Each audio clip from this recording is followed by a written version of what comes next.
و اما بخش آخر این سری از ویدیوهای پاراگرافی و قسمت آخر ببینیم که داستان چجوری به پایان میرسه. تایتل پاراگراف آخر داره میگه که The Decline of Mullins، سقوط یا افول مولینز. میگه که Mullins sought solace in whiskey.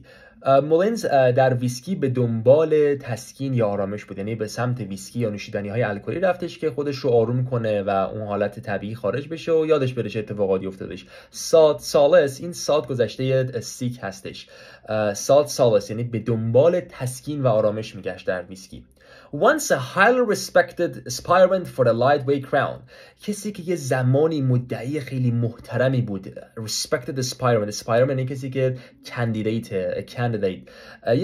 کسی که یک زمانی یک مدعی محترمی بود. Respected aspirant برای تاج دسته یا قهرمانی دسته سبک وزن بوکس. He now found himself associating with the dregs of Skid Row. حالا خودش رو در حال معاشرت با فرومایه ها یا زیر دست ها with the dregs of Skid Row. حالا خودش رو در حال معاشرت با فرومایه ها در منطقه اسکید رو میبینه. حالا یعنی چی؟ dregs یعنی کسی که فرومایه است، کسی که زیر دسته. حالا dregs of the Skid Row، اسکید رو به معنی منطقه فقیرنشین و ولگردنشین هستش. کسی که یک زمانی خودش مدعی محترمی بود برای دسته سبک وزن قهرمانی بوکس، حالا خودش رو در حال معاشرت با زیردستای منطقه‌های فقیرنشین و حالا ولگردنشین میبینه. He now found himself associating with the dregs of Skid Row.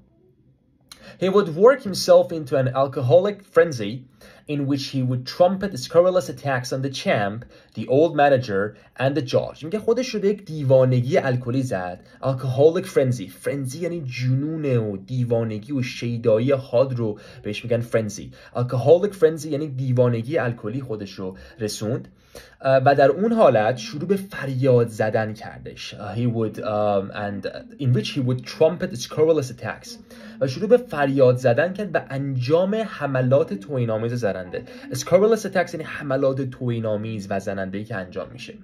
علیه چه کسانی؟ on the champ, the old manager and the judge. بر علیه حالا اون کسی که باش مبارزه کرد، اون قهرمان، مدیر قدیمی و همچنین قاضی. و جمله آخر میگه one avid fight fan attributed Mullins' absence from the ring to sickness. میگه یک طرفدار خیلی پرشور avid fight fan یعنی یک طرفدار پرشور و اشتیاق به قول معروف مسابقه بوکس، یکی از هواداران یا طرفداران حالا به قول معروف پرشور مسابقه بوکس غیبت مولینز رو به بیماری ربط داد. Attributed Mullins' absence خیلی خوشگله، یعنی غیبتش رو چسبوند به بیماری. Attributed Mullins' absence یعنی ربط داد، غیبتش رو به یک بیماری ربط داد. Saying that he was recovering from a bad case of scotch. این جمله آخر توش یه ذره کنایه داره و یه جوری تیکه انداخته. میگه گفتش که او در حال بهبود یافتن از یک نوع بیماری خیلی بدیه به نام ویسکی اسکاتلندی. این منظورش این نیستش که حالا بیماری واقعی داشته، منظورش این بوده که حالا یه نوع اعتیاد به ویسکی داشته و ویسکی اسکاتلندی داشته و دلیل غیبتش این به قول معروف بوده. Hope you enjoyed this series of videos, everybody. Thank you for being with me. Stay put and good luck.